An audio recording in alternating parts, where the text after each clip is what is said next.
Hello, welcome to the France 24 interview. Well, when John F. Kennedy created the U.S. Agency for International Development half a century ago, he spoke of the moral and economic obligation that the world's richest country has to help others striving for a better life, greater freedom. Now, 50 years later, that moral imperative is still at the heart of USAID's mission, but with many donor nations feeling the pinch from rising debts, rising deficits, some say foreign aid is an easy target these days. Well, with me to talk more about some of those challenges today is the man himself, the administrator of USAID, Rajiv Shah. Thank you very much for joining us. Thank you for having me. Now, I'm going to get to all those tough trick questions very shortly, but I want to start with the reason you're here in Paris. You were meeting today, it's the 50th anniversary of another organization, the Organization for for European Cooperation and Development, and they're talking about new approaches to development, and you are obviously there representing USAID. We've heard a lot about new approaches to development these days with the North African Arab uprisings. What exactly were you talking about? Well, you know, we've been talking about a new consensus that's forming around the world about development. And the consensus is that development is no longer just a moral issue. It is also a core part of our national security and our economic opportunities going forward. So this OECD meeting was very important. It brought together foreign ministers, finance ministers, heads of state, and others to really process and recognize that development is important and needs to be elevated, and to talk about how we should be doing it differently. And in many ways, the United States and some of our partners here in Europe are trying to spearhead a new way of thinking about development that's based more on governance and growth, and that recognizes the role of the private sector and that achieves real results for the people we're working with. A little less, some would say that USAID has always had an ideological component to it. It was really about promoting U.S. values abroad. Is there, it seems I detect a shift away from that, or trying to de-emphasize that a bit. Well, I would disagree. You know, we are still absolutely promoting the best of U.S. values abroad, the value that people should seek and receive the opportunity for self-determination and democracy, the value that every human life has great value and should be able to prosper and realize its full potential. And the reasons we do it now are broader. Now we do it because we know that diseases anywhere can hit our shores and affect our population. We do and invest in development because we know we are a safer world with strong trading partners that are secure, where people have opportunity, as opposed to failed states that require military intervention or broad international engagement. So the ultimate goal of the aid, I mean, nothing's purely altruistic in any scenario, but it is ultimately in the U.S. interest to help others. That is at the heart of the mission. It is absolutely in our foreign policy and national security interest to build a world where every human being has a basic set of rights that we have enshrined in our own Constitution around human freedom and a quest for opportunity and dignity.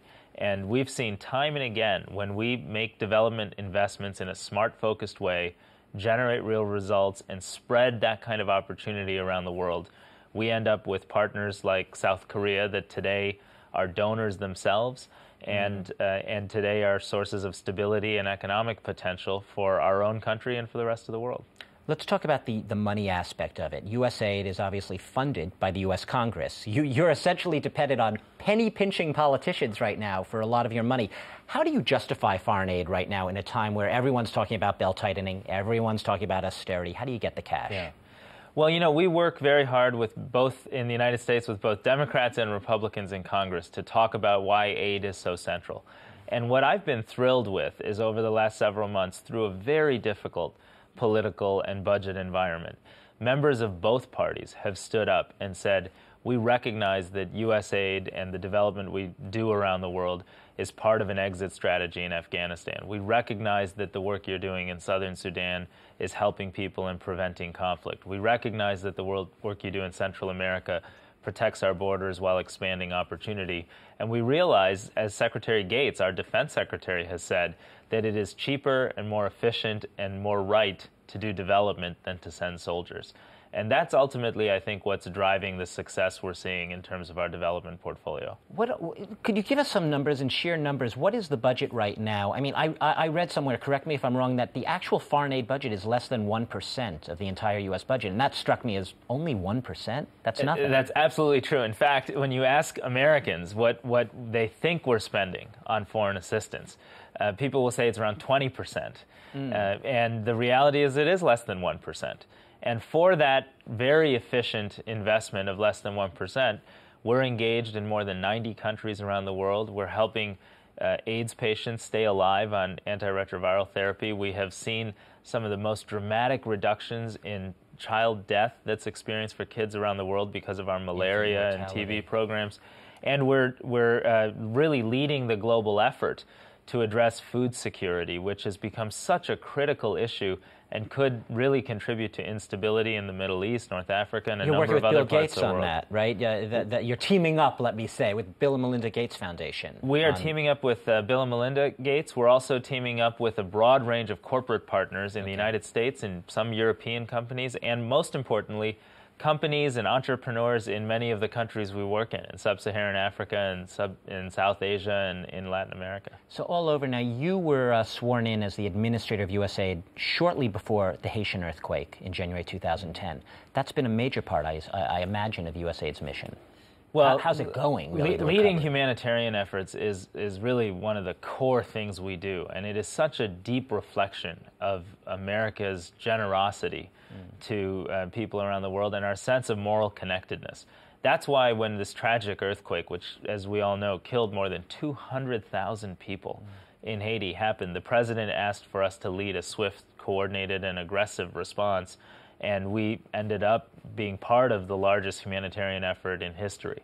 How much money has USAID actually put into the Haitian recovery effort? Well, I think so far there's been probably about $1 billion spent.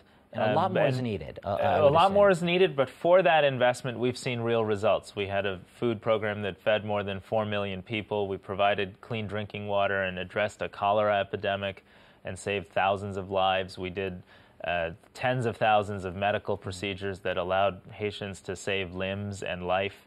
And we've helped to begin the process of a reconstruction with the government of Haiti in the lead that is really decentralizing the economy, allowing people to leave Port-au-Prince and be in rural communities, reinvesting in agriculture and economic development as the core engines of wealth creation and job growth, and really trying to achieve a much brighter, much stronger future for Haiti than we've seen in the past.